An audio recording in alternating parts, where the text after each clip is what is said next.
Friends, welcome to Pavani vlogs. వీటిని చూసారా, తాటికాయలు మా ఇంటి పక్కన ఆంటీ వాళ్ళు ఇచ్చారు 2. వీటితో ఈరోజు మా అమ్మ తాటి బూరెలు ప్రిపేర్ చేస్తుంది. అది ఎలా ప్రిపేర్ చేస్తారో ఇప్పుడు చూసేద్దాం. ఇవన్నీ ఇలా నీట్గా తురుముకోవాలి. కొబ్బరి తురిమిదాన్ని కానీ ఇలా అంచులైన ఒక స్టీల్ డబ్బా కానీ తీసుకుని ఇలా గుజ్జు మొత్తాన్ని నీట్గా తురిమేసుకోవాలి. తీసుకున్న గుజ్జులోకి ఇడ్లీ రవ్వను కలుపుకోవాలి.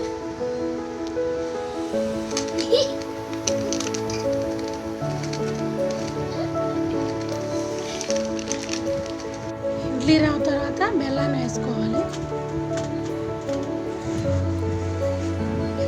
తురుముకున్న బెల్లాన్ని మొత్తం వేసుకుని చక్కగా కలుపుకోవాలి.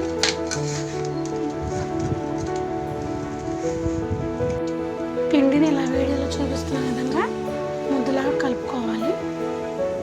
ఇలా పిండి ముద్దను తీసుకుని చెక్క టైప్లో అత్తుకుని నూనె వేడయ్యాక నూనెలో వేసుకోవాలి.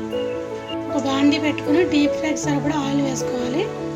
ఆయిల్ హీట్ అయ్యాక చెక్కలాగా ఒత్తుకుని మనం ఈ నూనెలో వేసుకోవాలి. గోల్డెన్ కలర్ వచ్చే వరకు కూడా వాటిని ఫ్రై చేసుకోవాలి. రుచికరమైన తాటి బూరెలు రెడీ అయిపోయినాయి. చూసారా ఎంత కలర్ఫుల్గా ఉన్నాయో. మా ఇంట్లో పిల్లల దగ్గర నుంచి పెద్దవాళ్ళకి కూడా ఇవి ఉంటే చాలా ఇష్టం. మీరు ఎప్పుడైనా వీటిని తిన్నారా? ట్రై చేసి ఉంటే మీకు ఎలా వచ్చిందో నాకు కామెంట్ చేయండి. ఓకేనా ఫ్రెండ్స్, బాయ్.